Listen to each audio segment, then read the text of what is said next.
Imagine this. You wake up one morning and nothing in your life has changed, same room, same body, same responsibilities, but something feels irreversibly different. The air carries a strange weight as if the world has quietly shifted while you slept. You look at your phone, scroll through familiar headlines, reread messages you've already seen 100 times, yet the words feel heavier now, almost hostile, as if they're not just describing reality but deciding it. You tell yourself it's going to be another long day. And before the day even begins, it obeys. You think I'm not the kind of person who succeeds. And the world rearranges itself to prove you right. Nothing supernatural happens. No lightning, no dramatic collapse, just a subtle tightening of the invisible walls around your life. You move through the day unaware that every sentence you silently repeat is laying another brick. Here, the unsettling paradox. You believe you are using words to describe reality, but what if words are using you to construct it? Consider how effortlessly you accept certain phrases as truth. That's just how I am. People can't be trusted. Life is hard. I'm bad with money. This is just the way the world works. You rarely question these sentences. You don't interrogate them. You don't ask where they came from or whose voice they originally belonged to. You simply inherit them and then defend them as if they were facts carved into the structure of existence. But what if they aren't facts at all? What if they are spells? Not in the mystical sense you were taught to dismiss, but in the psychological sense that is far more dangerous. Words that bypass your conscious skepticism and lodge themselves directly into the architecture of your mind. Words that quietly shape what you notice, what you ignore, what you believe is possible, and most importantly, what you never even attempt. You don't experience reality as it is. You experience reality as it is named. And once something is named, it becomes fixed. Think about the first time you were called something that hurt. Lazy, weak, difficult, too sensitive, not enough. That word didn't just describe a moment, it followed you. It seeped into your inner dialogue. It began speaking for you when you were alone. And eventually you stopped hearing it as an insult and started hearing it as an identity. Now ask yourself something uncomfortable. How many of your limits exist only because you learned the wrong words? The problem does not begin with language. That assumption alone is part of the trap. It begins earlier, before you were capable of choosing, before you had the distance to question, before your mind knew how to defend itself. Words entered you at the same time as meaning itself. They didn't arrive as tools, they arrived as truth. Carl Jung warned that the most powerful forces are the ones that remain unconscious. Language is one of them. You don't merely use words, you live inside them. They form the symbolic framework through which raw experience becomes understandable. Without words, reality is chaotic sensation. With words, reality becomes ordered but also constrained. Here is the hidden problem. The mind confuses linguistic structure with objective structure. Once something has a name, it feels solid, permanent, real, and once it feels real, it stops being questioned. You weren't born believing you were introverted, difficult, average, gifted, behind, or not enough. These identities were given to you often casually, sometimes lovingly, sometimes violently, but once spoken, they sank roots. Jung called this the formation of the persona, the identity shaped by social language, reinforced by approval and punishment. Over time, the persona becomes so familiar that you mistake it for the self. Yet Jung also warned, what is not examined becomes fate. Words do not merely describe the psyche, they organize it. Each label creates a mental boundary. Each repeated phrase becomes a psychological instruction. The unconscious does not debate language, it executes it. Nietzsche understood this with terrifying clarity. He believed language was not a neutral mirror of reality but a weapon, one that could enslave entire populations. Words like good, evil, normal, and sick were not discoveries in his view but inventions created to enforce power structures and moral hierarchies. Once accepted, they rewire instinct itself.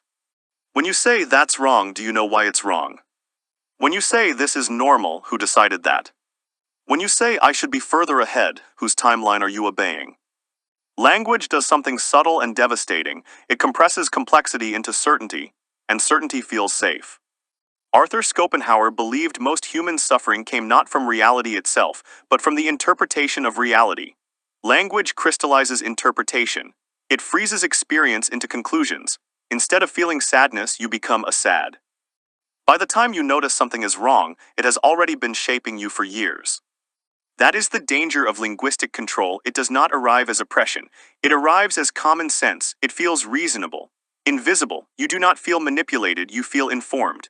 And so the consequences unfold quietly, not as dramatic collapse but as a slow narrowing of possibility. You wake up and move through routines you never consciously chose. You avoid risks you cannot explain. You dismiss opportunities before they fully register. Not because you lack courage, but because certain words have already decided the outcome for you. That's unrealistic. People like me don't do that. It's too late now. Each sentence seems harmless on its own. Together they form a cage. The first consequence is perceptual blindness. Language trains your attention. Once a concept is named, the mind prioritizes it. Once it is repeated, the brain assumes it matters. Neuroscience calls this the reticular activating system, a filtering mechanism that determines what you notice and what fades into background noise. But the filter is linguistic. If your inner language says the world is dangerous, your nervous system scans for threat. If it says I am behind, your mind constantly compares. If it says nothing ever works out, you will overlook evidence to the contrary without realizing it. You don't see reality, you see what your words prepare you to see. This is why two people can live in the same conditions and experience entirely different worlds. Not because reality is subjective in some abstract sense, but because perception is primed. Words act as primers. They preload meaning before experience occurs. The second consequence is emotional automation. Feelings do not arise in a vacuum, they follow interpretation, and interpretation is linguistic. When something happens, the mind rushes to explain it to itself. This always happens. I knew it. Of course. The emotion that follows, anger, shame, despair, feels immediate, but it is downstream from narrative. Over time, certain emotional responses become default, not because the world demands them, but because the language you use leaves no other option. The sentence, "I'm bad at relationships," does not merely describe past experiences, it scripts future ones. It creates anticipation, tension, and self-fulfilling behavior. You call it intuition. It is conditioning. The third consequence is identity paralysis. Once language. Rebellion does not begin with shouting. It begins with listening. Not to the world, but to the sentences quietly running your life. Freedom does not arrive by adding new affirmations on top of old beliefs. That is renovation without demolition. True rebellion begins when you question the language you have been using as if it were law. When you stop asking how to fix yourself and start asking who taught you the words that say you're broken. This is the radical shift most people never make. You were taught that thoughts create reality, so you tried to think positively. But language is deeper than thought. It is the scaffolding beneath it. You cannot think your way out of a prison if the bars are made of the words you think with. The first act of rebellion is interruption. You catch the sentence mid-formation.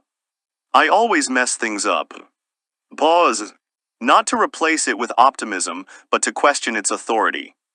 Always based on what evidence? Who decided this was a law rather than a habit? What would happen if you treated this sentence as a hypothesis instead of a verdict? This may seem small, it is not.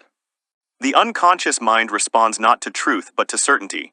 When you loosen certainty, you loosen its grip, you create psychological space, and in that space something new becomes possible. Viktor Frankl described this space as the last human freedom, the gap between stimulus and response. Language lives in that gap. If you reclaim it, you reclaim choice.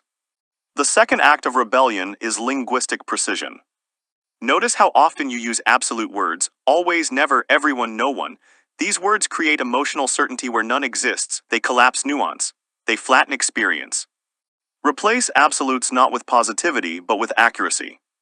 I always fail becomes I failed this time. I am anxious becomes I am experiencing anxiety. This is not semantics, it is identity surgery. When you shift from being to experiencing, you restore movement. Experiences pass, identities persist. The moment you stop confusing the two, change accelerates. Carl Jung believed that transformation required conscious engagement with the shadow, the unexamined parts of the psyche. Language is how the shadow hides. It disguises fear as realism, avoidance as preference, self-protection as personality. The rebel does not attack the shadow. They question its vocabulary. The third act of rebellion is silence. Not the absence of sound, but the absence of immediate intent. Imagine this final shift, not as an idea, but as a moment of clarity that arrives without announcement. You are no longer trying to fix yourself. You are no longer fighting realities. You are no longer arguing with life using the same tired sentences. Instead, you notice something quietly astonishing. Reality does not resist you. It responds to you. Not in the simplistic way motivational slogans promise, but in a subtler, more unsettling way. The world does not echo your wishes, it mirrors your orientation. And your orientation is shaped moment by moment by the language you use to meet existence. This is the ultimate truth most people never reach, not because it is hidden, but because it dismantles too many comforting illusions.